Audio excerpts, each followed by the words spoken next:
C'est l'heure du journal de l'Afrique, soyez les bienvenus sur France 24. À la une ce soir, la main tendue des putschistes au pouvoir en Guinée. Les militaires qui ont renversé Alpha Condé ont annoncé l'ouverture de consultations avec les forces politiques et la société civile.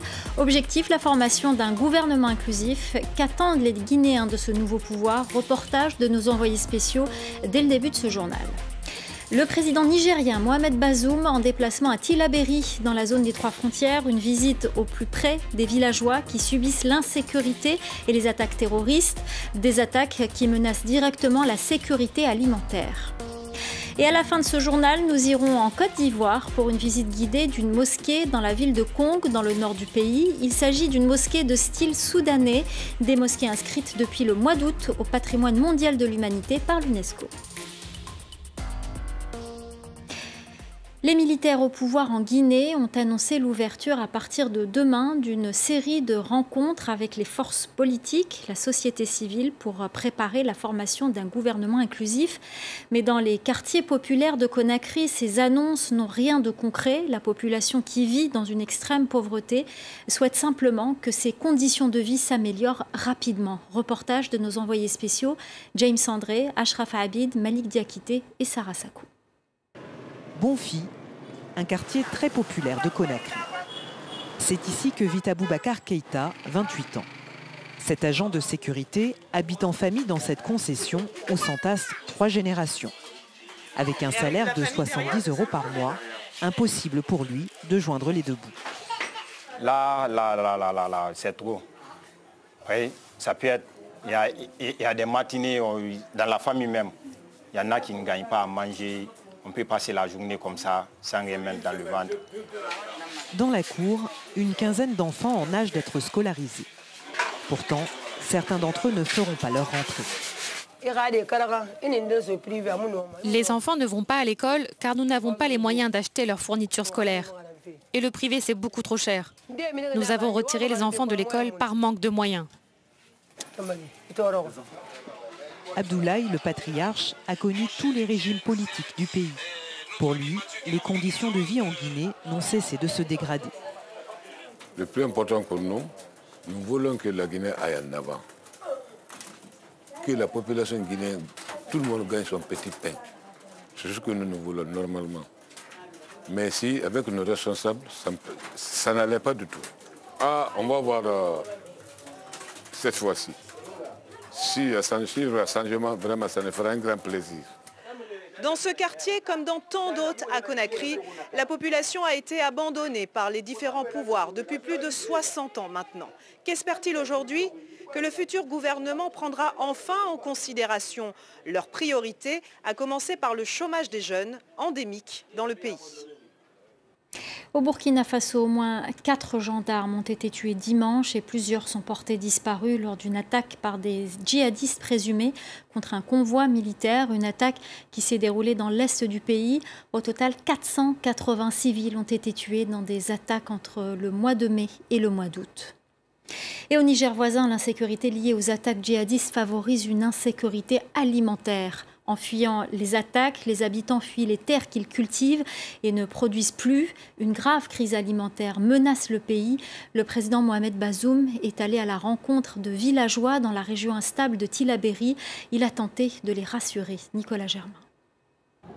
C'était la première visite de Mohamed Bazoum dans cette zone dangereuse de Tillabéri depuis son élection en février.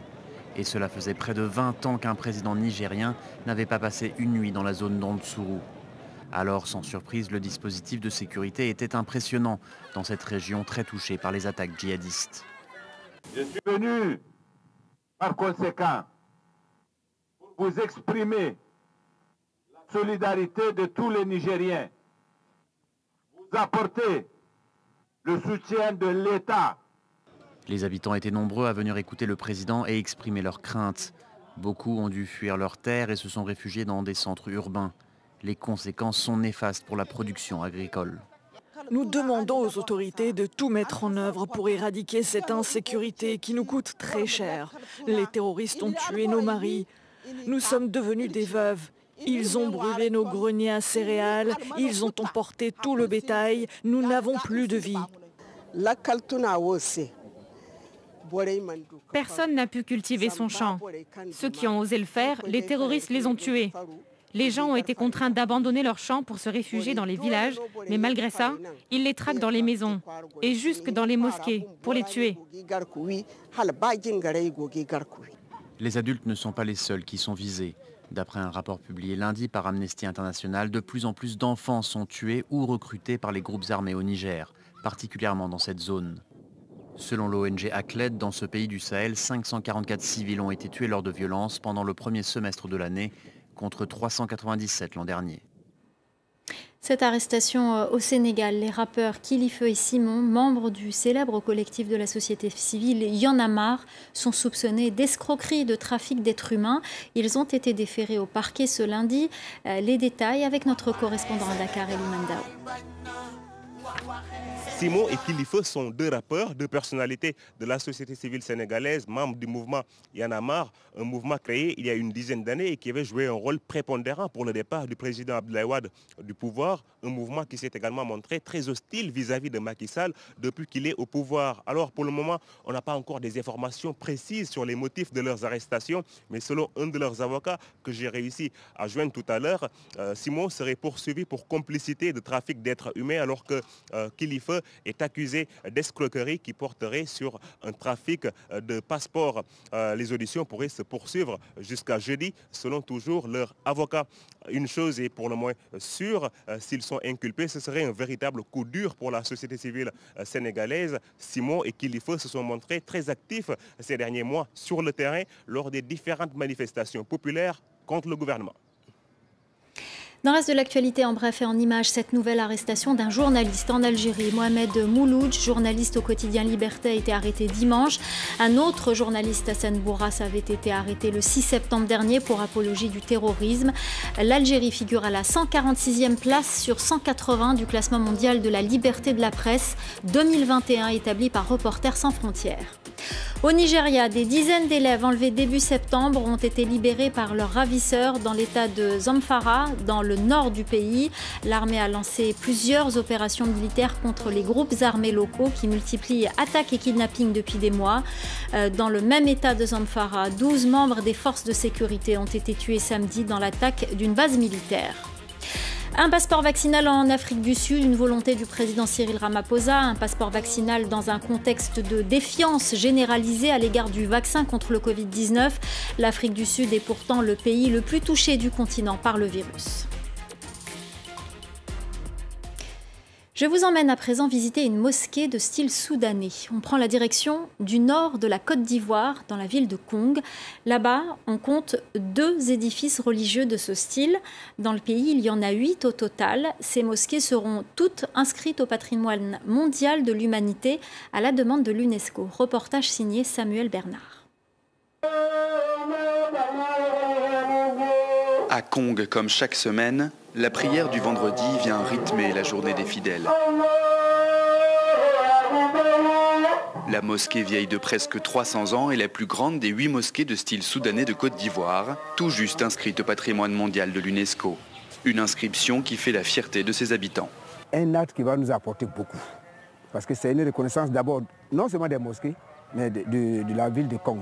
Kong compte une deuxième mosquée plus petite de ce style, elle aussi inscrite à l'UNESCO.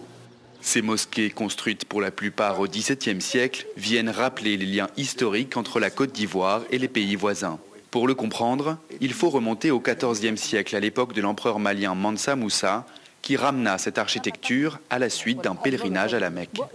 L'empereur du Mali est revenu dans son pays avec un architecte qui a créé la première mosquée qui est, on peut dire, l'archétype de style soudanais qui, finalement, à partir du XIVe siècle, va rayonner d'abord dans la zone du Mali et puis, à partir du XVIe siècle, est descendu plus au sud pour occuper la savane du nord ivoirien.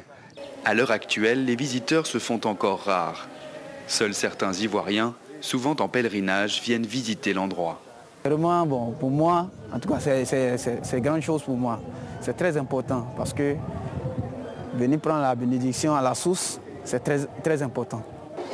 Malgré une situation sécuritaire précaire dans la région, L'inscription des mosquées ivoiriennes pourrait à terme contribuer à augmenter la fréquentation touristique du nord du pays. Elle est devenue mondialement connue grâce à ses tenues et ses coiffes en cauris, ces coquillages utilisés depuis des siècles sur le continent. La créatrice ivoirienne La Falaise Dion était dans les studios de France 24 pour nous raconter son parcours. Écoutez-la, elle était interrogée par Pauline Paccard. Pourquoi les cauris? Pour raconter mon histoire, pour me réapproprier ma culture. Et parce que, vous avez dit tout à l'heure, le cauris a eu cette place super importante, cette part symbolique dans l'histoire des peuples africains.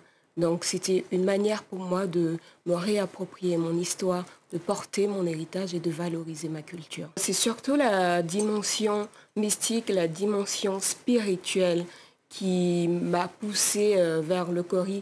Parce que pour moi, on a longtemps assimilé la spiritualité africaine, on a démonisé, il y a eu cette connotation diabolique, alors que la spiritualité africaine, c'est parce qu'elle était mal connue. Donc en utilisant ces pièces, c'est une manière pour moi de porter cet héritage et de dire oui, la spiritualité africaine, en tant qu'Africains aujourd'hui, nous devons en être fiers, nous devons nous la réapproprier. C'est un message, un appel à la réappropriation culturelle des peuples africains, c'est un appel à la célébration de l'artisanat africain. Voilà, c'est la fin du Journal de l'Afrique. Merci à vous de nous avoir suivis. Merci aux équipes en régie, à Nicolas Germain. Merci à Célia Caracena. De nouveau aux manettes. Restez avec nous. L'info continue sur France 24.